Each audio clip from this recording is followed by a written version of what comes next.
میں ان شواہد کی بنا پر یہ یقین رکھتا ہوں پورا ترکش بیلٹ سلسلہ مجددیہ نقشبندیہ کے ساتھ یہ پورا سلسلہ افغانستان سے چلیے ترکستان سے چل کر ترکی تک پورا یہ جو نان عرب ورلڈ ہے نان عرب مسلم ورلڈ وہ سلسلہ مجددیہ حضرت احمد سرہندی رحمۃ اللہ علیہ گردن نہ جھکی جس کے جہانگیر کے آگے جس کے نفس گرم سے ہے گرمی احرار یہ انہی کا سلسلہ ہے جو پورے ٹرکش بیلٹ میں آپ کو نظر آئے گا. پھر شاہ ولی اللہ جیسا مفکر. بہرحال یہ تمام شواہد ہیں اور میرے لیے تو سب سے بڑے شواہد جو ہے اب وہ احادیث دیکھیے جو حضور نے بیان فرمائی. جب یہ مارکا گرم ہوگا ایک حدیث ہے حضور فرماتے ہیں ابن ماجہ کی روایت ہے حضرت عبداللہ ابن حارث رضی اللہ تعالی عنہ سے یخرج ناس من المشرق یوتئون للمہدی یعنی سلطان ہی. جب اس عالم عرب میں دیکھیے ایک بات میں عرض کر چکا ہوں بڑی تلخ بات ہے عالم عرب ہمارا بہتر حصہ ہے افضل حصہ ہے ان کو اللہ نے فضیلت ہم سے بہت زیادہ دی ہے. سب سے بڑی فضیلت کہ محمد خود صلی اللہ علیہ وسلم عرب تھے یہ رتبہ بلند ملا جس کو مل گیا. پھر مستقل فضیلت اللہ کا کلام ان کی زبان میں موجود ہے مادری زبان. لہذا اگر انہوں نے کوتاہی کی انہوں نے پیٹھ دکھائی بہت بڑے مجرم ہیں اس میں کوئی شک نہیں. اور یہی وجہ ہے یہ سارے ملاحم وہی ہونے ہیں.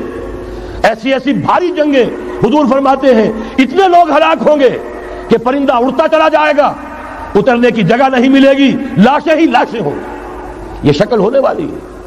اور میں تو چونکہ ایک مضمون اور کتابچے کی شکل میں بھی شائع ہو چکا ہے جس میں کہ حضور کی اس حدیث کے حوالے سے میری امت پر بھی وہ سب کچھ وارد ہوگا جو سابقہ امت پر ہوا اسی کے حوالے سے عرض کر چکا ہوں. اگر اس صدی میں ہولوکاسٹ میں 60 لاکھ یہودی مارا گیا ہے کوئی اسی کا دوبارہ چربا جو ہے امت مسلمہ پر بھی آنے والا ہے. لیکن اس کے بعد پھر ان کے لیے فوجیں جائیں گی مشرق سے. وہاں جو امام ہوں گے جو بھی ان کو لیڈ کر رہے ہوں گے حضرت مہدی. یہ تصور ذہن میں رکھیے ہمارے مابین اور عیسائیوں کے مابین حضرت مسیح کی ذات مشترک اگرچہ ان کا یہ عقیدہ ہے کہ وہ سولی دیے گئے فوت ہو گئے معاذ اللہ ثم معاذ اللہ پھر زندہ ہو کر آسمان پر گئے پھر آئیں گے. ہم کہتے ہیں نہیں وہ سولی دیے ہی نہیں گئے وہ زندہ آسمان پر اٹھائے گئے واپس آئیں گے. گویا کہ بہت حد تک اشتراک ہے لیکن ایک اختلاف بھی ہے.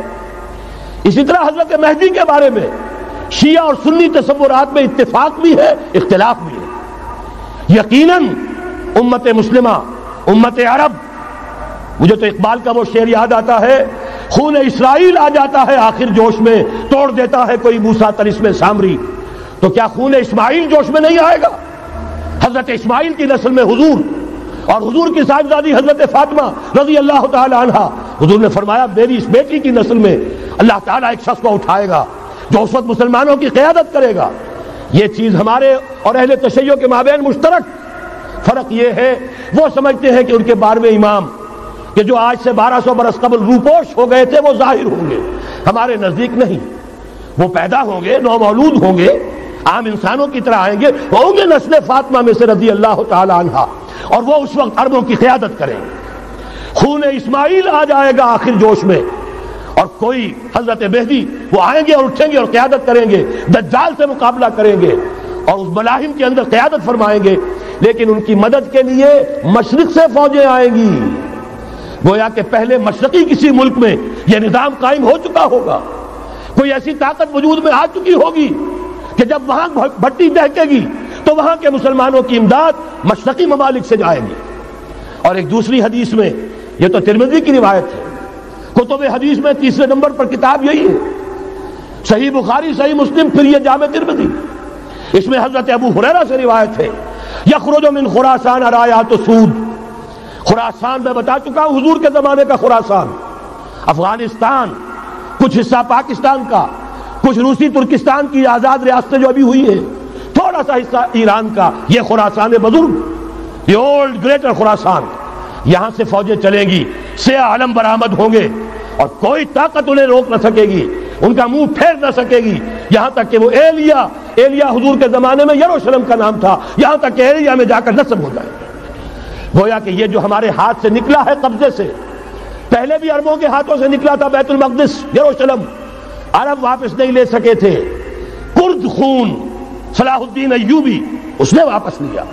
عربوں میں دم نہیں رہا تھا، عیاشیوں کی وجہ سے کھوکھلے ہو چکے تھے. میں تجھ کو بتاتا ہوں تقدیر امم کیا ہے. شمشیر و سنا اول، طاؤس و رباب آخر. یہی وجہ ہے کہ تقریباً 20 صدی کے بعد ان کی حکومت ختم. آشمارا حق بود در خون بارت بر زمین بر زوال ملک مستعصم امیر المومنین. یہ ہوا کہ نہیں ہوا؟ جبکہ آئے ہیں تاتاری ہورس، اور جنہوں نے کہ آخری خلیفہ بنو عباس اسے محل میں سے نکالا، ایک کھال کے اندر لپیٹ کر اور اپنے گھوڑوں کے سوؤں تلے کچل دیا. عرب معزول کر دیے گئے تھے. لیکن اب دوبارہ عربوں کو جب سہارا ملا ہے، لیکن اب بھی انہوں نے کہیں اسلام قائم نہیں کیا. کوئی روس کا غلام رہا، کوئی امریکہ کا غلام رہا. کسی نے اس کا ساتھ دیا، کسی نے اس کا ساتھ دیا. تہذیب ہے تو مغربی، تمدن ہے تو مغربی. وضع میں تم ہو نصارہ تو تمدن میں ہنود. یہ مسلمان ہیں جنہیں دیکھ کے شرمائے یہود. یہی معاملہ جب ان کا ہوا تو اب اللہ تعالیٰ کی طرف سے ان کے اوپر وہ عذاب کی بھٹی گرم ہونے والی ہے. لیکن اس کے بعد پھر یہاں سے جائیں گے وہ جو ان کی مدد کریں گے، اور یہ ایلیا کو واپس لینے والے یہ مشرق سے چلنے والے لشکر ہوں گے. یہ 2 حدیثیں ابھی سن لیجئے. اور تیسری حدیث یہ ہے، حضور نے فرمایا، یہ سنن نسائی کی روایت ہے، قال رسول اللہ صلی اللہ علیہ وسلم عصابتان من امتی احوذهم اللہ من النار احرزهم اللہ من النار. میری امت کے 2 لشکر ایسے ہوں گے جنہیں اللہ نے آگ سے نجات دے دی ہے، پہلے ہی سے ڈکلیئرڈ ہے. عصابت تغزو الہند، ایک لشکر کے جو ہند پر حملہ آور ہوگا. وعصابت تکون مع عیسیٰ ابن مریم علیہ السلام، اور دوسرا لشکر وہ ہے جو حضرت عیسیٰ کے ساتھ جا کر اور ان کے ساتھ مل کر یہودیوں کے خلاف جنگ کرے گا. میں اس حدیث کا جو مطلب سمجھتا ہوں واللہ عالم، یہ اسی علاقے میں جب انقلاب آ جائے گا، یہ علاقہ خراسان اور پاکستان، جب یہاں نظام خلافت قائم ہوگا، یہاں سے اسلام کی توسیع ہوگی. اور یہاں سے جانب مشرق ہند اور جانب مغرب یہ جو یہودیوں کا سیلاب آ رہا ہے، ان دونوں کا مقابلہ کرنے کے لیے انشاءاللہ العزیز، ورنہ یہ عصابتان جو ہے ایک حدیث میں جمع کرنے کی کوئی اور حکمت ہو نہیں سکتی. ورنہ تو ہندوستان پہ کئی لشکر آئے ہیں، لیکن یہ کہ در حقیقت اسی وقت جبکہ عالم عرب میں وہ بھٹی دہکے گی، اسی وقت یہاں انقلاب آ چکا ہوگا. ایک طرف یہاں سے مدد کے لیے لشکر جائیں گے کہ جو مسلمان عرب جو ہے ان کی مدد کریں گے، حضرت مہدی کے جھنڈے تلے لڑیں گے، حضرت مہدی کی حکومت کو مستحکم کریں گے، یؤتون للمہدی. دوسری طرف وہ ہندوستان کی طرف پیش قدمی کریں گے. اور یہیں سے جیسے اس وقت سیلاب نکلا تھا جزیرہ نما عرب سے، ایک داہنی طرف ایک بائیں طرف، ایران، افغانستان، ترکستان، ادھر مصر، لیبیا، الجزائر، مراکش، موریتانیہ، اسی طریقے سے انشاءاللہ اسی علاقے سے اس کا آغاز ہوگا اور بات آگے بڑھے گی.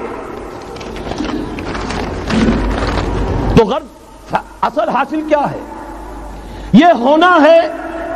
پچھلے آثار ثابت کر رہے ہیں کہ ہونا ہے، حضور کی احادیث بتا رہی ہے کہ یہی سے ہونا ہے. ہوا صرف یہ ہے ہم بھٹک گئے، ہمیں اپنی منزل یاد نہ رہی. میں تو بہرحال ان لوگوں میں سے ہوں جنہوں نے نعرے لگائے تھے پاکستان کا مطلب کیا، لا الہ الا اللہ.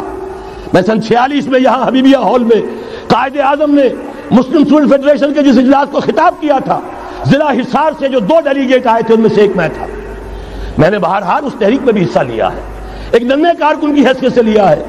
پھر حالات کو بدلتے اپنے آنکھوں سے دیکھا ہے. ہم کہاں سے کہاں جا پہنچے ہیں. ضرورت صرف اس بات کی ہے کہ آج ہمارا حال یہ ہے، ہماری قیادت، ہماری سیاست ان لوگوں کے ہاتھ میں ہے کہ وہ فریب خوردہ شاہی کے پلاح و کرگسوں میں اسے کیا خبر کہ کیا ہے، تب وہ تاب جاویدانہ. ان کی تہذیب مغربی، ان کی ذہنیت مغربی، ان کی وضاقتہ مغربی، ان کا تمدن مغربی، ان کی سوچ مغربی، ان کے سارے اطوار مغربی. لہذا در حقیقت ایک تو یہ کہ ان سے چھٹکارا پانا، اور دوسرے یہ کہ در حقیقت مغرب کی تمام طاقتوں کو للکارنے کے لیے اس قوم کے اندر سے جذبہ ایمان، جذبہ جہاد کو برآمد کرنا. یہ 2 کام ہیں جو کرنے ہیں. اور اگر ہم یہ کر لیں گے، جیسا کہ میں نے آیت آپ کو سنائی تھی، اللہ کا کوئی وعدہ غیر مشروط نہیں. ایمان اور عمل صالح، ایمان اور جہاد، یہ وعدے پورے کرو گے تو اللہ کا وعدہ بھی پورا ہوگا. لیکن ظاہر بات ہے جیسے یہودیوں نے یورپ کو فتح کیا اور آج وہ مغرب یہودیوں ہی کے زیر اثر ہمیں فتح کرنے پر تلا ہوا ہے۔ آج نوٹ کیجئے، جس طرح 3 اطراف سے یہودیوں نے حملہ کیا یورپ پر، میں اس کا تذکرہ کر چکا ہوں، آج ہم پر بھی اسی طرح کا 3 pronged اٹیک ہے۔ نمبر 1، ایٹمی دانت نہ نکلنے پائیں اس قوم کے، رول بیک کرانے کے لیے خاموش ڈپلومیسی، اس کے ہتھ کنڈے، کہیں ان میں طاقت نہ ہو جائے، کہیں یہ چیلنج کرنے کی پوزیشن میں نہ آ جائیں، اپنے پاس ایٹمک ہتھیاروں کے انبار ہوں، لیکن کسی مسلمان ملک کے پاس آ گیا تو وہ اسلامک بام بن جائے گا۔ اگر وہ اسرائیل کے پاس ہیں کوئی حرج نہیں، لیکن پاکستان کے پاس کسی صورت میں اسلحہ نہیں ہونا چاہیے۔ کمزور رکھو، ہمارے دستے نگر رہے، ہماری ہی مرضی پر، ہمارے چشم ابرو کے اشارے پر حرکت کریں۔ نمبر 2، اباحیت، بے حیائی، عریانی، فحاشی، اس کا سیلاب، اور سب سے بڑھ کر خاندانی نظام کو برباد کرنے کے لیے یہ بہبود آبادی کا پروگرام۔ اور دیکھیے جادو وہ جو سر چڑھ کر بولے، مسلمانوں کے ہاتھوں کرا رہے ہیں۔ قاہرہ میں کانفرنس کرائی ہے ایک مسلمان ملک میں، اور یہ کہ اس کو آرگنائز کرنے والی ایک پاکستانی مسلمان عورت۔ یہ ہے در حقیقت کہ وہ لوگ اگر کرنا بھی چاہتے ہیں تو اس کا الزام بھی براہ راست اپنے اوپر نہیں، بلکہ یہ کہ خود کوئی مسلمان ہو جو یہ کام کرے۔ اب جو سیلاب آئے گا، جس کے لیے مدد بھی دی جا رہی ہے، اس سے ہمارے سارے بندے حیا ٹوٹ کر رہ جائیں گے، خاندانی نظام درم برم ہو کر رہ جائے گا۔ جو ابھی تک اللہ کا شکر ہے کہ ہمارے ملک کے اندر انٹیکٹ ہے کچھ اوپر کا طبقہ جو بالکل ہی مغربی تہذیب میں رنگا گیا ہے، ورنہ ہمارے ہاں خاندان کا نظام ابھی انٹیکٹ ہے۔ لیکن یہ کہ یہ سیلاب بھی بڑی شدت سے آ رہا ہے، یہ چیزیں بیک وقت کیوں ہو رہی ہیں؟ اور تیسرا اور سب سے زیادہ سٹل وار، سب سے زیادہ یوں سمجھیے کہ جو لطیف، جو کہ ایک طرح کا احسان جتایا جا رہا ہے، ڈالروں کی اب یلغار۔ اب یہاں پر امریکی سرمایہ، ڈالر چاہے مشرق سے آئے چاہے مغرب سے آئے، وہ یہودیوں کا اعلی کار ہے۔ آپ نے اگر $1 نوٹ کا اگر کبھی نقشہ دیکھا ہو، اس کے اوپر جو سگنیا بنا ہوا ہے، جو نشان ہے، وہ کیا ہے؟ پیرامڈ، احرام مصر۔ یہ کن کے لیے اہمیت رکھتے ہیں؟ ہزارہا یہودیوں کا خون اور ان کی ہڈیاں ان پیرامڈز کے تلے دبی ہوئی۔ جب یہ احرام بنائے گئے تھے، یہ یہودی وہاں غلامی کے دور میں تھے، بیگار ان سے لی جا رہی تھی، بڑے بڑے پتھر جب گرتے تھے تو پسنے والے یہودی ہوتے تھے۔ یہ ان کی اپنی جیسے ہولوکاسٹ، جیسے انہوں نے اس کو اپنا سمبل بنایا ہوا ہے، اسی طریقے سے پیرامڈ، مصر کا پیرامڈ، یہ گویا کہ ان کے اس زوال کا ایک نشان ہے، اور اس پر ایک آنکھ بنی ہوئی ہے، ایک آنکھ، کانے دجال کی آنکھ، وہ دیکھ رہی ہے۔ عجیب ہے یہ سمبل۔ نیچے لکھا ہوا ہے نووس آرڈو سکلورم، اور یہ در حقیقت 1776 جو نیچے لکھا ہوا ہے وہ رومن حروف کے اندر یہ 1776 ہے، جو میں بتا چکا ہوں آرڈر آف الومناٹی وساپ نے قائم کیا تھا۔ عام دنیا یہ سمجھتی ہے کہ شاید یہ امریکہ کا یوم آزادی ہے، سن آزادی ہے۔ 1 مئی اس آرڈر آف الومناٹی کی تاسیس 1 مئی کو ہوئی ہے۔ یہ 1 مئی جو منایا جاتا ہے، دھوکہ یہ دیا گیا ہے کہ یہ شکاگو کے جو مزدور ہیں ان کی یادگار ہے۔ حقیقت میں یہ 1 مئی اور 1776 آرڈر آف دی الومناٹی کی تاسیس کی تاریخ ہے۔ یہ تمام معاملہ سمجھ لیجئے۔ ڈالر در حقیقت ہم نے ابھی تازہ ندائے خلافت میں نعیم صدیقی صاحب کی نظم شائع کی ہے، 45 برس بلکہ شاید اس سے بھی زیادہ عرصے کی پرانی نظم ہے جو ہم نے شائع کی ہے۔ ڈالر میرے اس دیش کو ناپاک نہ کرنا، اور میں تو انہیں داد دیتا ہوں جو کچھ انہوں نے، شاعر کہتے ہیں اس کو جو صاحب شعور ہے، اس صاحب شعور نے جو مشاہدہ کیا ہے کہ ڈالر آئے گا تو کیا آئے گا ہمارے ہاں، اس کی پوری داستان اس تازہ ندائے خلافت میں ہم نے نہ معلوم کہاں سے اس کو کھود کر نکلوایا ہے۔ ہم ان کا احسان مانتے ہیں کہ انہوں نے اپنی پرانی نظم، اب ان کی جماعت تو سب بھول بھال گئی ان چیزوں کو، اسی لیے وہ اسے تج کر باہر بھی اب آ گئے۔ بہرحال ہمیں تو ان کی ایک ایک چیز جو ہے، مجھے تو وہ شعر آج کا اگر آپ نے جنگ کا میرا کالم پڑھا ہو، میری تو فکر کے اندر رچ بس گیا ہے۔ پاکستان کے بارے میں جب کہا تھا، اے آندھیوں سنبھل کے چلو اس دیار میں، امید کے چراغ جلائے ہوئے ہیں ہم، ہماری امیدوں کے چراغ ہے یہ، اسلام کا گہوارہ بننے والی ملک ہے یہ، اس کو ہم نے قائم کیا تھا اسلام کے لیے۔ یہ آندھیاں نہ چلیں، اس ملک کو ہم نے اسلام کے چراغ جو ہے ہم نے اس میں روشن کیے ہوئے ہیں. اے آندھیوں سنبھل کے چلو اس دیار میں، امید کے چراغ جلائے ہوئے ہیں ہم. بہرحال یہ تیسرا سیلاب ہے، ننگی سرمایہ داری، جس کی پھر لعنتیں ہوتی ہیں. ایک طرف فقر، ایک طرف احتیاج، ایک طرف بھوک، ایک طرف دولت کے انبار. پہلے بھی ہمارے ہاں فرق کم نہیں ہے، لیکن اب جو ہوگا اگر یہ بات پوری ہو گئی تو وہ ننگی سرمایہ داری، اور سرمایہ داری ہی در حقیقت یہود کا سب سے بڑا ہتھ کنڈا ہے. یہ بینکنگ کا نظام، یہ سارا کا سارا سودی نظام، یہ IMF، یہ ورلڈ بینک، یہی تو ان کے سب سے بڑے ادارے ہیں. تو واقعہ یہ ہے کہ تین طرف سے ہم پر حملہ ہو رہا ہے. اور یہ سود کے بارے میں کیا کہا تھا اقبال نے؟ ادربا آخر چمی زائد فتن، اس سود کے ام الخبائث کے پیٹ سے سوائے فتنوں کے اور کیا برآمد ہو سکتا ہے؟ کس نہ داند لذت قرض حسن، کسی کو قرض حسنہ کی لذت یاد نہیں رہی. بغیر سود کے قرض دو. تمہارے پاس فاضل رکھا ہوا ہے، کسی بھائی کو دو کہ وہ اپنی معاشی گاڑی کا پہیہ چلا لے، پھر اصل واپس لے لینا. اگر اتنی ہمت نہیں ہے کہ ان تصدقوا فهو خیر لکم، صدقہ ہی کر دو تو سب سے اچھا ہے، دے ہی ڈالو اپنا فاضل سرمایہ. یسألونک ماذا ينفقون قل العفو، مت رکھو اپنے پاس، یہ گندگی ہے. لیکن اگر بڑے ہی کم ہمت ہو تو کم سے کم قرض حسنہ دو، اپنی اصل رقم واپس لینا. کس نہ دانت لذت قرض حسن، ادربا جاں تیرا دل چو خشت و سنگ. اس لیے کہ سود کے ذریعے سے انسان کے اندر تاریکی پھیل جاتی ہے، دل جو ہے اینٹ کے مانند، پتھر کے مانند سخت ہو جاتا ہے، کٹھور. ثم قست قلوبکم فہی کالحجارۃ او اشد قسوۃ. آدمی درندہ بے دندان و چنگ، اور انسان بغیر اس کے کہ بھیڑیوں والے دانت ہوں اور بھیڑیوں والے پنجے ہوں، بھیڑیا بن جاتا ہے. بہرحال اب کرنے کا کام کیا ہے اس کو سمجھیے. اس پوری صورتحال کا میں نے آپ کے سامنے نقشہ پیش کر دیا. ایک طرف مغرب سے نیو ورلڈ آرڈر، جو جیو ورلڈ آرڈر ہے، اس وقت کی سپریم پاور آن ارتھ، امریکہ کی سرپرستی میں بڑی تیزی کے ساتھ حملہ آور ہے. دوسری طرف وَمَكَرُوا وَمَكَرَ اللَّهُ وَاللَّهُ خَيْرُ الْمَاكِرِينَ، اللہ کو پامردی مومن پہ بھروسہ، ابلیس کو یورپ کی مشینوں کا سہارا. اللہ تعالیٰ نے اسرائیل کا توڑ پاکستان قائم کیا. اللہ تعالیٰ نے اس کے لیے 300 برس کی تاریخ، اس کی تمہید میں مجددین امت یہاں پیدا کیے، یہاں قرارداد مقاصد پاس کرا دی 20ویں صدی عیسوی کے وسط میں، کہ اکبر نام لیتا ہے خدا کا اس زمانے میں. بینک انٹرسٹ کو ربا، سود حرام قرار دیا. یہ سارے شواہد ہیں. اب ضرورت صرف ایک بات کی ہے، ایک زبردست عوامی تحریک اٹھے. یہ عوامی تحریک کیسی ہو؟ نمبر ایک، فرقہ واریت سے بلند ہو. یہ فرقہ واریت جو اس وقت بہت بڑا فتنہ بن گیا ہے، جس کی کشیدگی بڑھتی چلی جا رہی ہے، اس کے اندر اگر ہم قوم کے حیثیت سے اگر ملوث ہوتے چلے گئے، آخری تباہی آ جائے.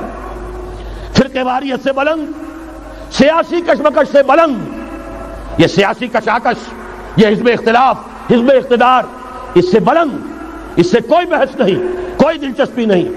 علاقائیت یا لسانی قومیت، اپنے دنیاوی حقوق کی فکر مت کرو، بلکہ آخرت کی فکر کرو، اور یہاں اس کی اصل منزل خلافت کے نظام کی فکر کرو. ان تمام چیزوں کو پورا کرتے ہوئے یہاں پہ نظام خلافت قائم کیا جائے. یہ ہے واحد علاج. اور اسی کے لیے للکارنے کے لیے، اسی کے لیے دعوت دینے کے لیے ہم نے اس تحریک خلافت پاکستان کا آغاز کیا. تنظیم اسلامی نے اپنے لیے ہدف معین کیا ہے، نظام خلافت علی منہاج النبوہ کا قیام، پہلے پاکستان میں اور پھر کل روئے عرصی پر. اب میں چند منٹوں میں آپ کو بتاؤں گا کہ وہ نظام ہے کیا. دیکھیے، اس موضوع پر میں پاکستان کے تقریباً تمام بڑے شہروں میں اکثر جگہ 3 دن 2 گھنٹے کی تقریر کر چکا ہوں. سیاسی نظام کیا ہے، معاشی نظام کیا ہے، سماجی نظام کیا ہے. خلافت اب قائم ہوگی، جو بہرحال 1400 برس قبل کی خلافت اور آج کی خلافت، وقت کے دریا میں بہت سا پانی گزر گیا ہے. اصول وہی کے ہوں گے، فنڈامنٹل وہی کے ہوں گے. تفصیلی خاکہ بنے گا اس زمانے کے تقاضوں کے مطابق. تو میرے وہ تقریریں ویڈیو کی شکل میں، آڈیو کی شکل میں، اردو میں، انگریزی میں، شکاگو میں 20 گھنٹے کا پروگرام پچھلے سال ریکارڈ کرا کے آیا. اللہ کا فضل ہے کہ وہ پھیل رہا ہے معاملہ. اب مغرب میں اذان خلافت بلند ہو رہی ہے، اس کا تذکرہ میں بعد میں کروں گا. بہرحال وہ تو تفصیلی بات ہے. یہاں میں چند منٹوں میں صرف الجبرا کے اصولوں کی طرح چند باتیں بتا رہا ہوں. جو بھی آپ کا آج نظام ہے 3 شرطیں پوری کر دیجئے وہ خلافت بن جائے گا سیاسی اور دستوری اعتبار سے. نمبر 1 حاکمیت اللہ کی، اور اللہ کا شکر ہے یہ ہم کر چکے. اللہ جزائے خیر دے جنہوں نے محنت کی تھی، اللہ جزائے خیر دے جنہوں نے وہ تحریک اٹھائی تھی مطالبہ دستور اسلامی، اور پھر جنہوں نے مدد کی تھی، اللہ تعالیٰ انہیں جزائے خیر دے. بہرحال وہ اب ہمارے دستور کا حصہ ہے. حاکمیت اللہ کی. البتہ اگلا قدم ہم آج تک نہیں اٹھا سکے. اس حاکمیت کا ظہور کیسے ہوگا؟ آپ کے دستور میں یہ طے کر دیا جائے کتاب و سنت ہر شے سے بالا تر ہے، دستور سے بھی بالا، عدالتی قوانین سے بالا، پارلیمنٹ سے بالا، سینٹ سے بالا، صدر سے بالا، سپریم کورٹ سے بالا، ہائی کورٹ سے بالا، ہر شے سے بالا کتاب و سنت. جب تک یہ نہیں ہوتا قرارداد مقاصد کی حیثیت ایسی ہے کہ جیسے آپ سینما ہال کے اوپر آگے جو ہے قرآن مجید کا کوئی کتبہ لگا دے، اس کے سوا کچھ نہیں. یہ بھی غنیمت ہے کہ قرارداد مقاصد پاس ہوئی. اصل شرط یہ ہے کتاب و سنت کی ٹوٹل بالادستی. اور یہ بڑی کڑوی گولی ہے. عوامی تحریک جب تک نہیں چلے گی، لوگ جب تک اپنی خون کی ندیاں نہیں بہا دیں گے، یہ کڑوی گولی حلق سے اترنے والی نہیں. یہ IJI کی حکومت میں نہیں اتری، اسلام کے نام پر اقتدار میں آئے، اسلام کے نام پر ISI نے IJI بنوائی، اسلام کے نام پر انہیں ووٹ ملے، 2/3 کی اکثریت ملی.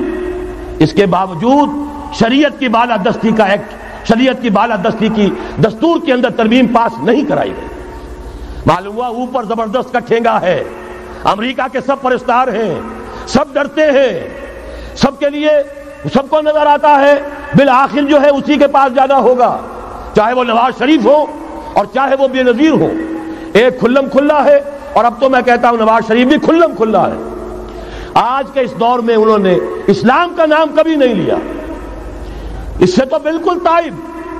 بس صرف فرق یہ رہ گیا ہے بے نظیر کھلم کھلا بھی مذاق اڑا لیتی ہے اسلامی صداؤں کا، اسلامی قوانین کا.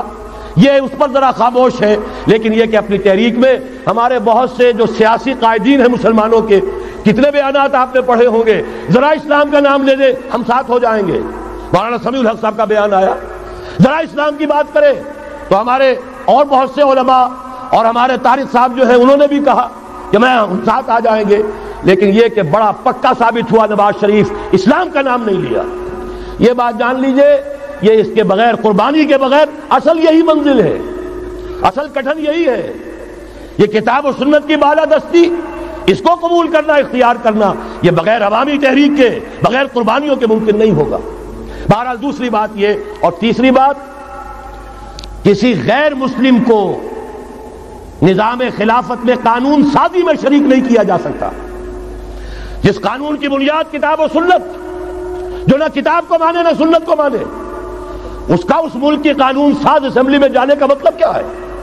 ان کی علیحدہ اسمبلیاں ہوں، ان کے جو حقوق ہیں مائنورٹیز کی حیثیت سے ان کی گارنٹی دی جائے، ان کی جان، مال، عزت، آبرو کا پورا تحفظ، ان کی پوری مذہبی آزادی، ان کی عبادت گاہوں کی پوری ضمانت، ان کی حفاظت کی، ان کا پرسنل لا ہو، سب کچھ ہوگا.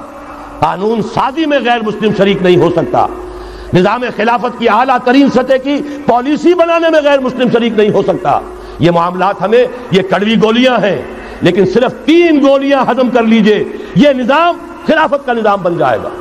البتہ چوتھی بات اور عرض کر دوں، وہ کہتا ہوں بہتر ہے کہ اس پارلیمانی نظام کی لعنت جو انگریزوں کی وراثت کے طور پر ہمیں ملی ہے، اسے چھوڑ کر صدارتی نظام اختیار کیا جائے. وہ صدارتی نظام جو نظام خلافت سے قریب تر ہے، انہوں نے ہم سے لیا ہے. اقبال نے کہا ہے، ہر کجا بینی جہاں رنگ و بو، زاں کے از خاکش برو یا دارزو، یا نور مصطفیٰ اورا بہاش، یا ہنوز اندر تلاش مصطفیٰ. اگر کوئی اچھائی ان کے پاس ہے وہ نور مصطفیٰ سے مانگی ہوئی ہے. یہ خلافت کے نظام کا چربہ ہے. ایک شخص کو منتخب کرو، اب اسے اختیار دو، اس کے ہاتھ کھلے رکھو، اسے کام کرنے دو. ہاں امپیچمنٹ کا نظام ہو، غلط ہو تو اسے سیدھا کرنے کا نظام ہو. اس کے لیے آپ امپیچمنٹ کا نظام آج کی جو امریکہ کی حکومت ہے اس میں بھی ہے. اور کیسا ہے کہ ذرا سا اندیشہ ہوا تھا اور نکسن صاحب جو بھاگ کھڑے ہوئے تھے.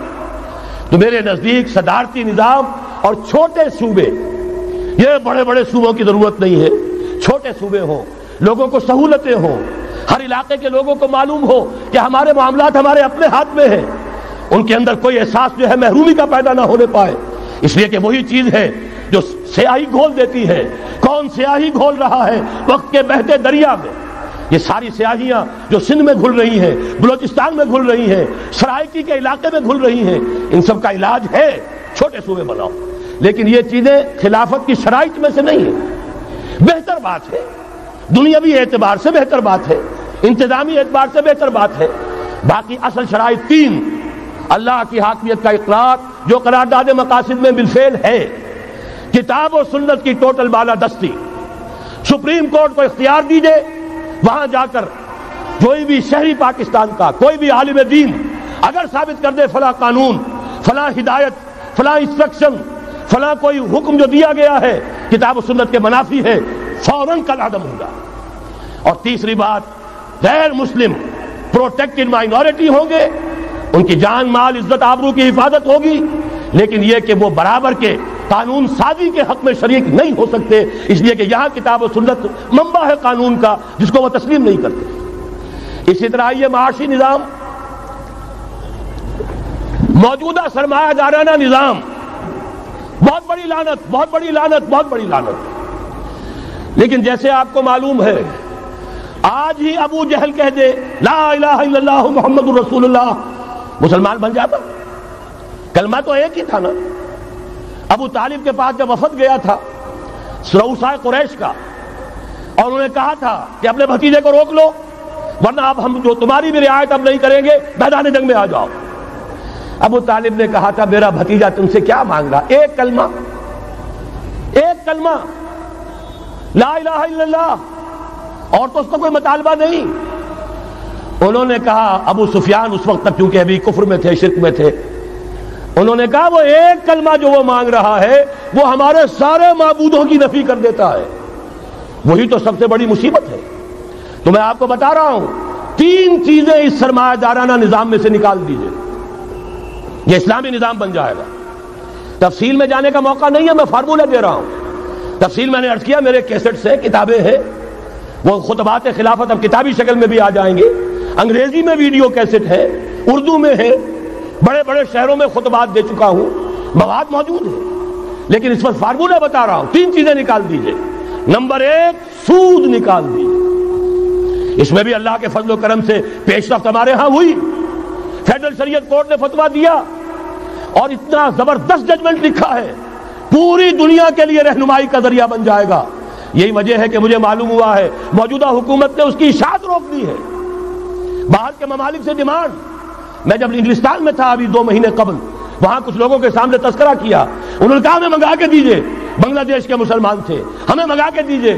میں نے یہاں لکھا، معلوم ہوا کہ نہیں، وہ مل ہی نہیں رہا، بلکہ کہہ دیا گیا اسے مت چھاپو، اس کی اشاعت بند ہو، اس لیے کہ وہ کلمہ خیر کہیں پھیل نہ جائے. یہودی کا اگر علاج ہے، جیسے آپ نے سنا تھا بچپن میں کہانیاں، دیو کی جان ایک طوطے کی گردن میں ہے، طوطے کی گردن مروڑ دو گے دیو مر جائے گا. یہودی کی جان سود میں ہے. یہ سارا ہتھ کنڈا اس کا جو ہے، جو ورلڈ ڈومینیشن یہودی چاہ رہا ہے، وہ مالیاتی نوعیت کی ہے. وہ اپنی حکومت قائم نہیں کرنا چاہتا. حکومت کے تو بڑے کھکھیڑ ہوتے ہیں، بڑی ذمہ داریاں ہوتی ہیں، لوگوں کی تنقیدیں سننی پڑتی ہیں، بھوکے بھیڑیے کبھی ٹوٹ پڑتے ہیں. لہذا ان کو چھوڑو، حکومت وہ خود کریں. ہاں وہ محنت کریں حیوانوں کی طرح، ملائی ہمارے پاس آتی چلی جائے، زندہ رہنے کی حد تک تو ان کو دیں گے. جیسے تانگے والا گھوڑے کو بھی آخر دانہ تو ڈالتا ہے کہ اگلے دن پھر اسے جوتنا ہے تانگے کے اندر، لیکن اصل کمائی تو اس کی ہے جو ہو رہی ہے.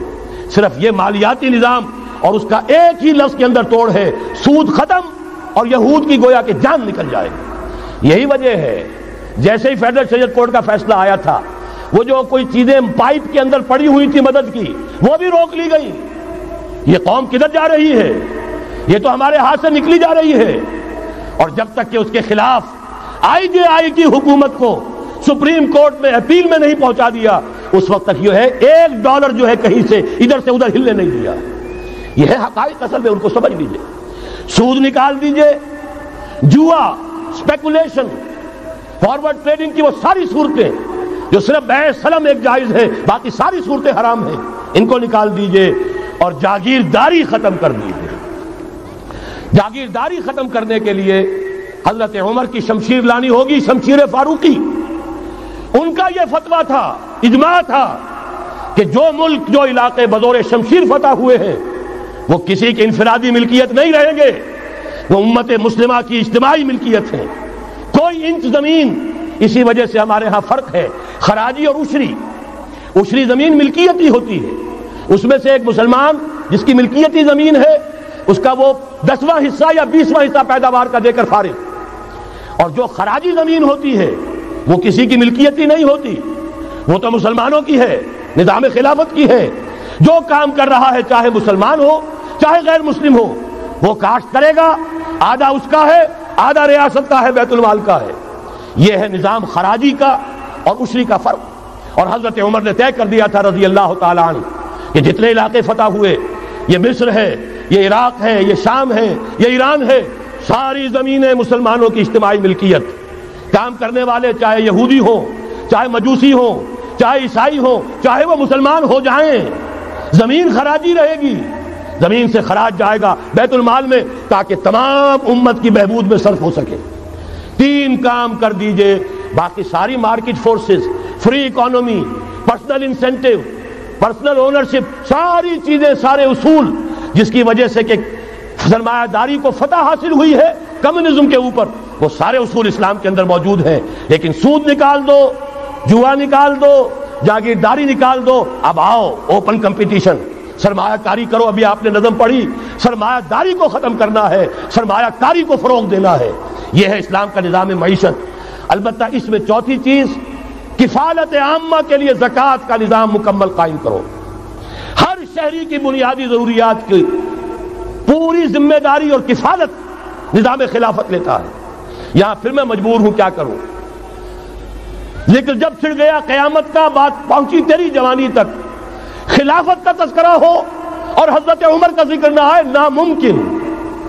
خلافت کا نظام، جیسے آپ کہتے ہیں کہ گلاب کا پھول پورا کھلا ہوا ہے، للی ان بلوم، خلافت کا نظام پورا کھلا ہوا حضرت عمر کے دور میں نظر آتا ہے۔ اسی وقت کہا تھا حضرت عمر نے رضی اللہ تعالی عنہ کہ اگر دجلہ و فرات کے کنارے کوئی کتا بھی بھوکا مر گیا تو قیامت کے دن عمر ذمہ دار ہوگا۔ اور جانور تک کا معاملہ ہے، مجوسی کو دیکھ لیا تھا بوڑھے کو ایک کہ جو بھیک مانگ رہا تھا، وہاں کے عامل اور گورنر سے ایکسپلینیشن کال کی، یہ بھیک کیوں مانگ رہا ہے؟ جب یہ جوان تھا، کام کر سکتا تھا، تم اس سے جزیہ لے رہے تھے، اب یہ بوڑھا ہو گیا ہے، کما نہیں سکتا، تم نے اسے بھکاری بنا دیا ہے، اس کا وظیفہ مقرر کرو۔ ظاہر بات ہے غیر مسلم ٹیکس دیں گے، مسلمان زکوٰۃ دیں گے، مسلمانوں کے لیے زکوٰۃ سے کفالت عامہ ہوگی، غیر مسلموں کے ٹیکسوں کے ذریعے سے۔ وہی نظام جو آج یورپ میں ہے، اسکینڈینیوین کنٹریز میں ہے، برطانیہ میں ہے، ان امپلائمنٹ الاؤنس ہے، یا یہ کہ اور ویلفیئر کا نظام ہے، لیکن اسلام کا مکمل ترین ویلفیئر نظام زکوٰۃ کے تحت ہے، اور اس میں گارنٹی ہے ہر شہری کی بنیادی ضروریات انڈر ریٹن، ان کی ذمہ داری ریاست کے ذمہ۔ حضرت عمر ہی کا زمانہ تھا کہ لوگ اپنی زکوٰۃ لے کر پھرتے تھے، لینے والا کوئی نہیں ہوتا تھا۔ اس کا بھی میں مسئلہ آپ کو سمجھا دینا چاہتا ہوں۔ میں نے تو عرض کیا تھا، میں تو مدرس ہوں، عوامی مقرر نہیں ہوں، میں تو چاہتا ہوں آپ چیزیں سمجھ کر اور ان کا علم آپ کا جو ہے حاصل کر کے اٹھیں، لوگوں کو پھر پہنچائیں۔ یہ کیسے ہو گیا جبکہ زکوٰۃ جو ہے وہ تو اسلامی ریاست میں نظام خلافت میں حکومت لیتی ہے، پھر کیسے ہو گیا کہ لوگ اپنی زکوٰۃ لے کر پھر رہے، لینے والا کوئی نہیں؟ اس کو بھی جان لیجئے، جیسے زمین کی 2 قسمیں میں نے بیان کی، خراجی اور عشری، ایسے ہی زکوٰۃ کے قابل جو مال ہے اس کی بھی 2 قسمیں ہیں۔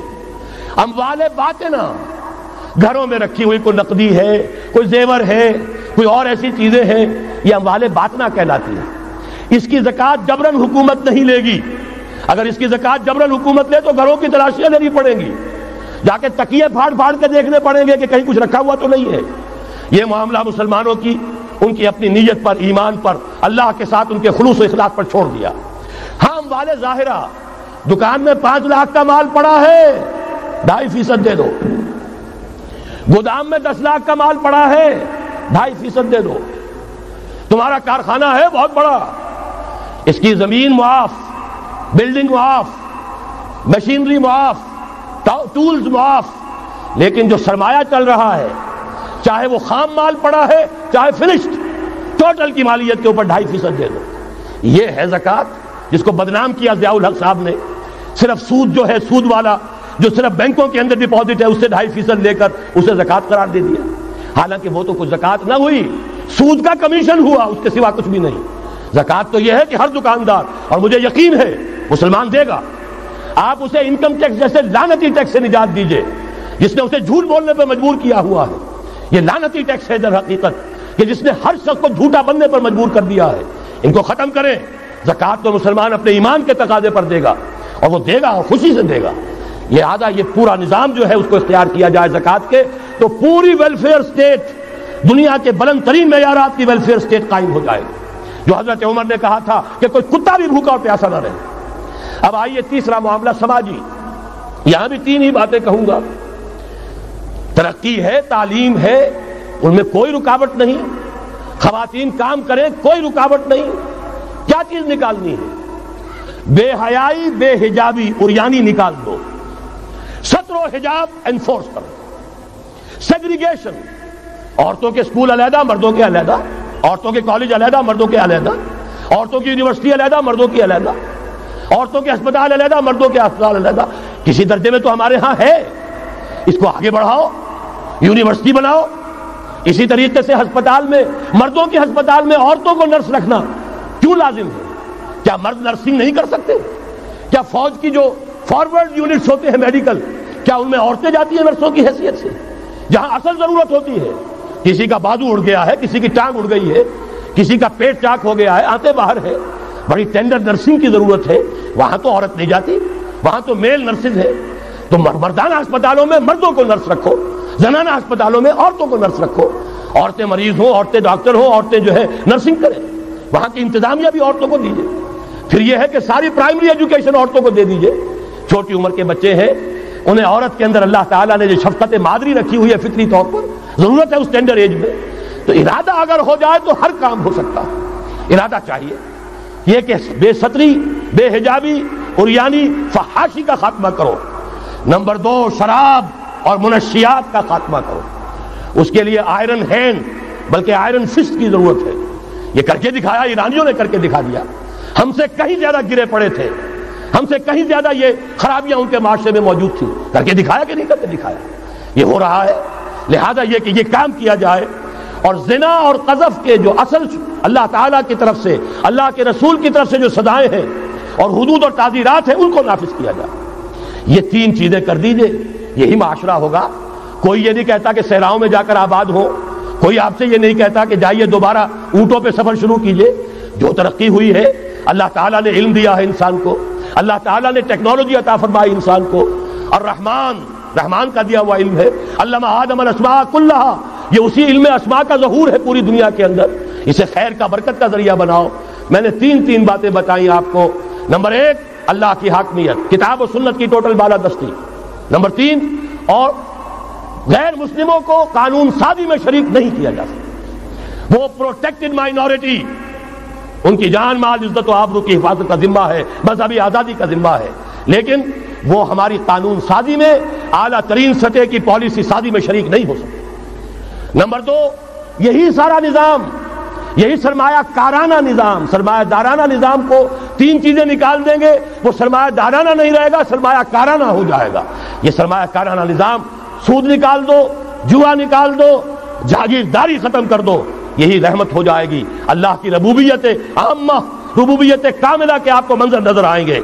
جاگیرداری کا خاتمہ کر دیجئے. اسی طریقے سے بے حجابی، فحاشی، عریانی.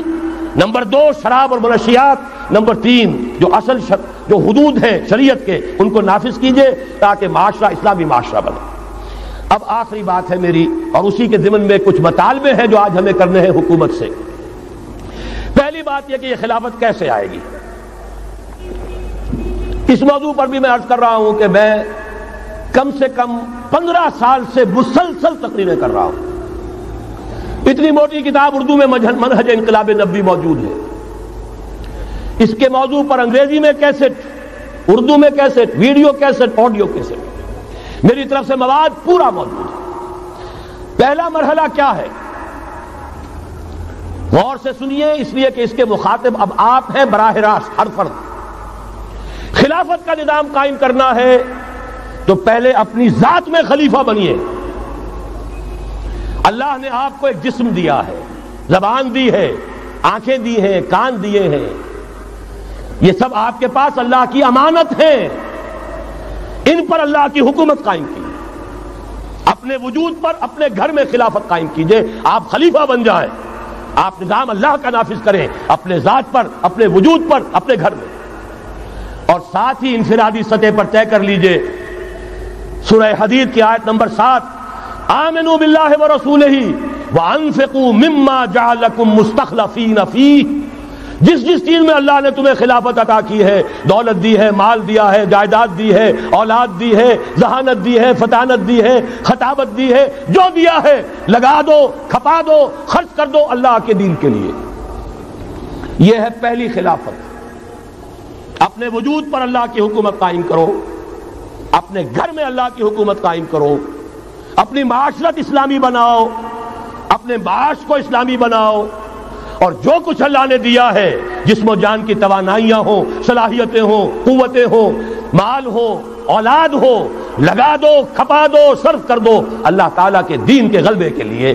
یہ ہے انفرادی خلافت۔ جان لیجئے جب تک افراد اس خلافت کا حق ادا نہیں کریں گے، اجتماعی خلافت کبھی نہیں آئے گی۔ آرزویں کرتے رہیے، لیس بامانیکم ولا امانی اہل الکتاب، نہ تمہاری خواہشوں سے کچھ ہوگا نہ اہل کتاب کی خواہشوں سے ہوگا۔ انہوں نے بھی کیا ہے تو بڑے پاپڑ بیل کر کیا ہے جو کچھ کیا ہے، اور تمہیں بھی کرنا ہوگا تو بڑی طاقت صرف کر کے اور محنت کر کے قربانیاں دے کر کرنا ہوگا۔ یہ محض دعاؤں سے بھی نہیں ہو سکتا، دعائیں منہ پر دے ماری جاتی ہیں۔ جو کچھ کر سکتے ہو کر گزرو، پھر دعا مانگو، دعا قبول ہوگی۔ اگر یہ نہیں ہے تو دعا منہ پر دے ماری جائے۔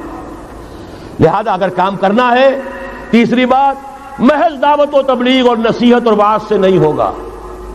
اگر محض دعوت اور تبلیغ اور تعلیم اور تربیت اور وعظ اور نصیحت سے ہو جاتا تو حضور صلی اللہ علیہ وسلم مسلمان تو کجا کسی کافر کے خون کا ایک قطرہ زمین پر نہ گرنے دیتے۔ آپ سے زیادہ رؤوف اور رحیم کون ہوگا؟ لیکن آپ نے بھی ہاتھ میں تلوار لی ہے۔ وانزلنا الحدید، ہم نے لوہا اتارا ہے، فیہ باس شدید، اس میں جنگ کی صلاحیت ہے، ومنافع للناس، لوگوں کے لیے اور فائدے بھی ہیں۔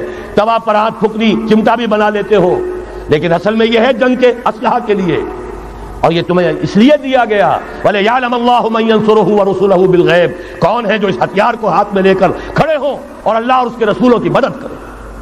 اللہ اور رسول کی مدد سے مراد کیا؟ اس کا نظام خلافت قائم۔ تو محض دعوت و تبلیغ سے نہیں ہوگا، اور انتخابات سے تو بالکل نہیں ہوگا۔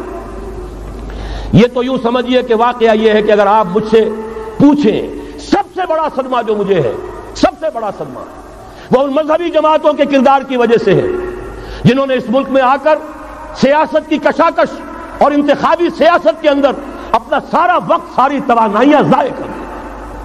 کچھ حاصل نہیں ہوا، گھٹی میں ایسا پڑ گیا ہے، کچھ چسکے ایسے لگ گئے ہیں، کچھ وی آئی پی ٹریٹمنٹ۔ میں نے بھی 2 مہینے مزہ چکھا، اس لیے جانتا ہوں اللہ تعالیٰ جو ہے اس طرح کے تجربات کرا دیتا ہے، ورنہ کیسے اندازہ ہو؟ وی آئی پی علیحدہ اتر رہے ہیں، آپ کے لیے گاڑی آپ کے بالکل دروازے پر کھڑی ہوئی ہے، سیڑھی سے اترے آپ جہاز کے اور گاڑی موجود ہے، یہ ساری وی آئی پی ٹریٹمنٹ مل رہا ہے، اور یہ کوریڈورز آف پاور میں گھومنا پھرنا، ان جاگیرداروں کے ساتھ بیٹھنا، ان کے سے ولیمے کرنا، ان کے سے ٹھاٹ، ظاہر بات ہے ان کے ولیموں میں جائیں گے تو انہیں بھی بلائیں گے، ویسے ہی کرنے پڑیں گے، پھر لاکھوں کروڑوں آپ بھی خرچ کریں گے۔ یہ ساری لعنتیں جو آئی ہیں مذہبی جماعتوں کے اندر، یہ صرف اس انتخابی سیاست کی وجہ سے۔ میں بڑے صدمے سے عرض کر رہا ہوں، واقعہ یہ ہے میرے نزدیک اس ملک میں اسلام کے نہ آنے کا پہلا مجرم مسلم لیگ نہیں ہے، پہلی مجرم وہ جماعتیں ہیں جنہوں نے اپنا سارا وقت انتخابی سیاست میں اور اقتدار کی کشاکش میں صرف کر دیا۔ مسلم لیگ کا بہت بڑا احسان، قائد اعظم کا بہت بڑا احسان، انہوں نے آپ کو ملک لے دیا۔ اس سے زیادہ کا نہ ان کا دعویٰ تھا، نہ ان سے توقع ہو سکتی تھی۔ پیر جماعت علی شاہ نے یہ کہا تھا، میں ان کے قول کا بہت بڑا قائل ہوں، ان کی ذہانت اور فطانت کا۔ جب ان سے کہا گیا ہے رحمت اللہ علیہ کہ آپ اتنے بڑے، آپ مقتدا ہیں، مرشد ہیں، اتنی بڑی روحانی شخصیت ہے، ایک داڑھی ملے کے ہاتھ پر بیعت کر لی آپ نے، یہ اشارہ تھا قائد اعظم کی طرف۔ حضرت پیر جماعت علی شاہ رحمۃ اللہ علیہ نے فرمایا بھائی میں نے اس کے ہاتھ پر بیعت نہیں کی، میرا تو مقدمہ ہے، ایک قومی مقدمہ ہے ہندو قوم کے ساتھ، اور مجھے اس مقدمے کے لیے ایسا وکیل چاہیے جس میں دو وصف موجود ہو، مہارت پوری ہو، قانون کو جانتا ہو، ماہر ہو، اور دوسرے یہ کہ بکنے والا نہ ہو۔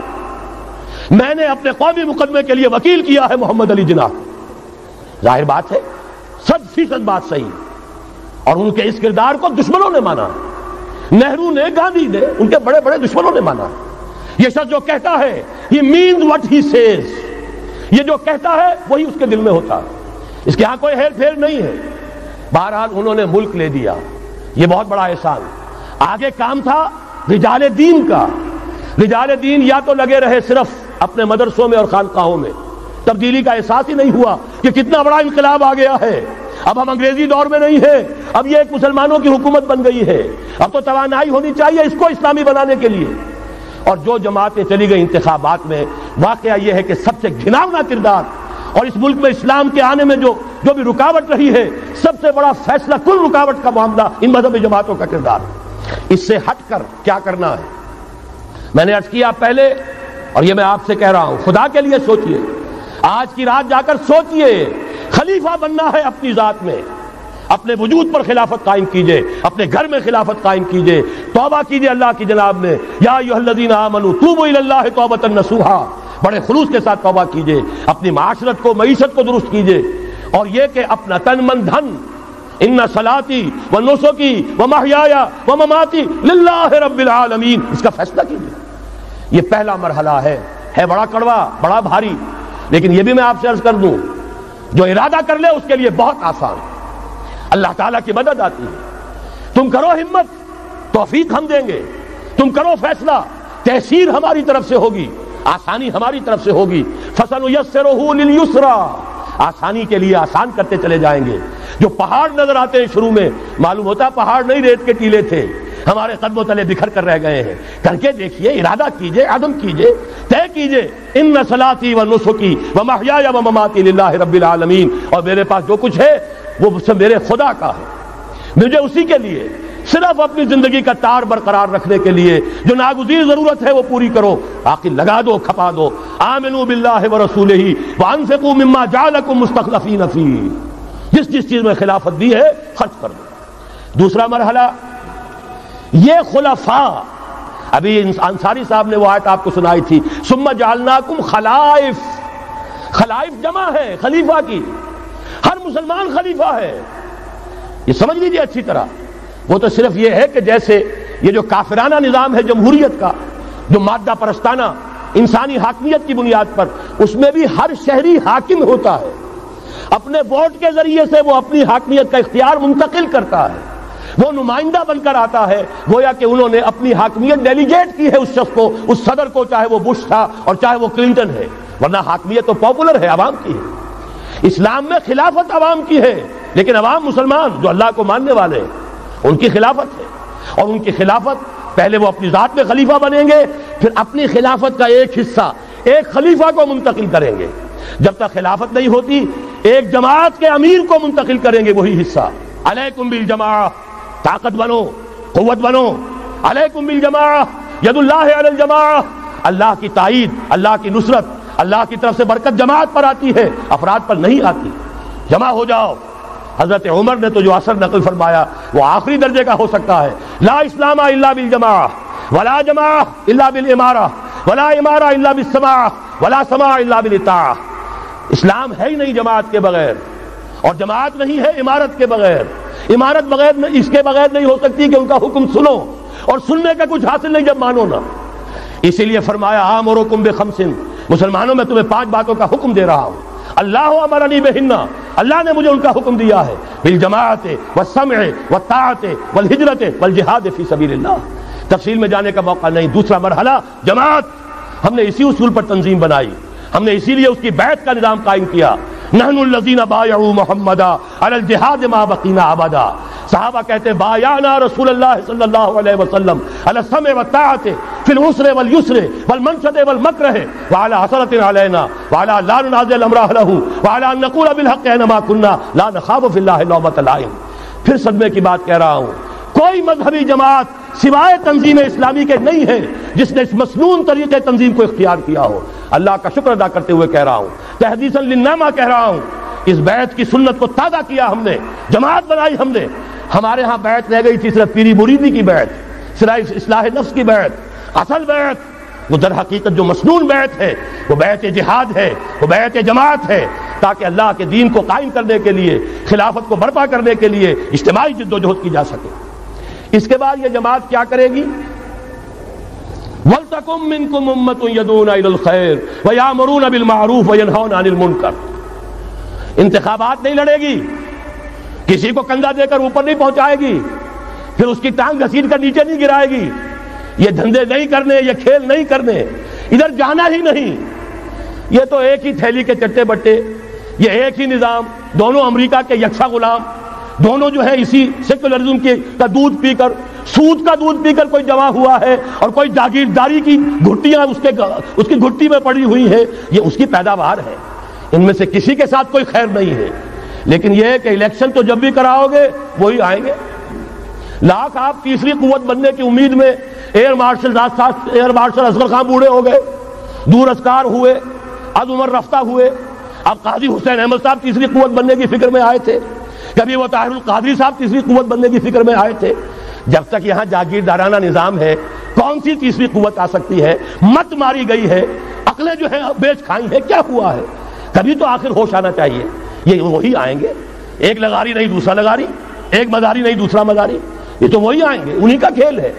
ایک بہت بڑا تمندار سر جمال خان لغاری، اس کا پوتا آج ہے آپ کا صدر۔ ایک اور بہت بڑا تمندار، دونوں سر تھے، سر شاہ نواز بھٹو، اس کی پوتی وزیر اعظم۔ یہ تو ان کا جو ہے میوزیکل چیئرز کا گیم ہے۔ تم نے خامخواہ جا کر اپنے آپ کی اپنی عزت کا بھی ڈھیلا کرایا، اپنی جو ہے وہ اوقات ضائع کیے ہیں۔ اس کی بجائے کرنا کیا ہے؟ نہیں انل منکر، بدی سے روکو۔ جب تک طاقت نہیں ہے کافی، طاقت فراہم کرتے رہو، جمع کرو۔ اعدوا لهم ما استطعتم، اپنی نفری بڑھاؤ، تربیت بڑھاؤ، ایثار اور قربانی کا مادہ بڑھاؤ، نظم کی پابندی کا جذبہ بڑھاؤ، بڑھاتے رہو بڑھاتے رہو۔ با نشہ درویشی در ساز و دما دمزن، چون پختہ شوی خدرا بر سلطنت جم زن۔ جب طاقت کافی ہو جائے اب میدان میں آؤ، للکارو، کہو اب نہیں چلنے دیں گے اس حرام کام کو، نہیں چلنے دیں گے اس ملک میں سود کو، نہیں چلنے دیں گے اس ملک میں جاگیرداری کو، نہیں چلنے دیں گے یہاں بے حیائی اور فحاشی کو۔ گھیراؤ کریں گے، پکیٹنگ کریں گے، کسی کی جان اور مال کو نقصان نہیں پہنچائیں گے، اداروں کا گھیراؤ ہوگا، ان تمام چیزوں کی برائیوں کا استحصال ہوگا، پھر گولیاں چلے سینوں پر کھائیں گے۔ اللہ وہ دن لائے اور ہمیں اس کے لیے اہل بنائے۔ شہادت ہے مطلوب و مقصود مومن، نہ مال غنیمت نہ کشور کشائی، اس کے سوا کوئی راستہ نہیں ہے۔ اس کے بغیر جو بھی خواب دیکھتا ہے جنت الحمقاء میں رہتا ہے، یا اپنے آپ کو دھوکہ دے رہا ہے، یا دوسروں کو دھوکہ دے رہا ہے، اور کوئی امکان نہیں ہے۔ ایک ہی راستہ ہے۔ اگر محمد الرسول اللہ اور ان کے ساتھیوں کو انہی وادیوں میں سے گزرنا پڑا، اگر طائف کا پتھراؤ محمد الرسول اللہ کو اپنے جسم اطہر پر جھیلنا پڑا، دندان مبارک محمد الرسول اللہ کے شہید ہوئے، خون کا فوارہ ان کا چھوٹا، سینکڑوں صحابہ جن میں حضرت حمزہ جیسے بھی ہے، اسد اللہ و اسد الرسول، جن کی لاش کا نقشہ ابھی آپ نے سنا، ناک کٹی ہوئی ہے، کان کٹا ہوا ہے، پیٹ چاک کر کے کلیجہ چبایا گیا ہے۔ حضور کو جو صدمہ ہوا ہے، مدینے جب واپس گئے ہیں، انصار کے گھروں سے عورتوں کے بین کرنے کی آوازیں آئیں، اس وقت تک حرمت نہیں ہوئی تھی، اور عربوں کا رواج تھا جیسے ہمارے ہاں دیہات میں جس طرح خواتین نوحے کرتی ہیں، بین کرتی ہیں، اس وقت تک وہاں ان کے ہاں بھی رواج تھا، تو وہاں ہو رہا تھا۔ 70 صحابہ شہید ہوئے تھے۔ وہ کوئی ہر شہید کسی کا بیٹا تھا، کسی کا شوہر تھا، کسی کا بھائی تھا، کسی کے ساتھ کوئی اور رشتہ تھا، پورا مدینہ جو ہے ماتم کدا بنا ہوا تھا۔ اس وقت حضور کی زبان سے بھی الفاظ نکل گئے، اما حمزہ تو فلا بواکی لہو، ہائے حمزہ کے لیے تو کوئی رونے والیاں بھی نہیں۔ تب انصار نے اپنے گھروں سے بھیجا خواتین کو، حضرت صفیہ رضی اللہ تعالی عنہا کے ہاں، وہاں جاؤ اور تعزیت کرو۔ یہ ساری وادیاں ہیں جو طے کی ہیں محمد الرسول اللہ والذین معہ۔ سفر تبوک ہوا ہے جسے جیش العسرہ کہا گیا ہے، ایسا مرحلہ بھی آیا ہے 3 مجاہدین کو 24 گھنٹے کے راشن میں ایک کھجور ملی، ایک کھجور، 24 گھنٹے کا راشن۔ ان لوگوں نے یہ قربانیاں دی ہیں، اس کے بغیر نہیں ہوگا۔ تو ظاہر بات ہے اس کے لیے پہلے تیاری، کچے پکے لوگ اگر لے آئے تو خاک میں مل اور آگ میں جل، جب خشت بنے تب کام چلے۔ ان خام دلوں کے عنصر پر بنیاد نہ رکھ، تعمیر نہ کر۔ یہ تو پختگا خام ہے جب تک تو ہے مٹی کا ایک انبار، تو پختہ ہو جائے تو ہے شمشیر بے زنہار تو۔ وہ پختہ ہو جائے، اب ٹکر مول لو، آگے بڑھو، للکارو، آنکھوں میں آنکھیں ڈالو، باطل کا مقابلہ کرو، اس کے استحصال کے لیے اپنی جانیں قربان کر دینے کو سب سے بڑی کامیابی سمجھو۔ یہی واحد راستہ ہے، اس کے سوا جب وہ مرحلہ آ جائے گا، اللہ کرے کہ وہ آئے، اور میں اب اس وقت تو بیان نہیں کر سکتا، وقت بہت ہو گیا ہے۔ میری جو ایک کتاب چھپ چکی ہے سابقہ اور موجودہ مسلمان امتوں کے کا ماضی، حال اور مستقبل، آنے والی جو حالات ہیں ان کا ایک نقشہ میں نے بیان کیا جو احادیث نبویہ میں آیا ہے۔ میرا اندازہ یہ ہے کہ اب معاملہ زیادہ دور کا نہیں ہے، بلکہ ہمارے لیے تو نہ دور کا ہے نہ دیر کا ہے، انشاءاللہ یہیں سے ہوگا۔ بس صرف یہ ہے کہ فریب خوردہ شاہی اور بھٹکا ہوا آہو جو ہے اسے پھر اپنی منزل یاد آ جائے۔ کبھی بھولی ہوئی منزل بھی یاد آتی ہے راہی کو، اور بھٹکے ہوئے آہو کو پھر سوئے حرم لے چل۔ اس کے لیے وہ رہنمائی درکار ہے، آپ میں سے ہر شخص رہنما بن کر اٹھے، اس دعوت کا مبلغ بن کر اٹھے، جیسے کہ حضور نے اپنے خطبے کے آخر میں فرمایا تھا فَلْيُبَلِّغِ الشَّاهِدُ الْغَائِبَ۔ اب جو یہاں موجود ہیں وہ اپنا فرض سمجھیں کہ دوسروں کو پہنچائیں گے۔ اس حوالے سے یہ ہے کہ ہمارا لٹریچر، ہمارے ویڈیوز، آڈیوز، وہ ہم ہر میدان میں موجود ہے، چیزیں استعمال کیجئے۔ اب میں چند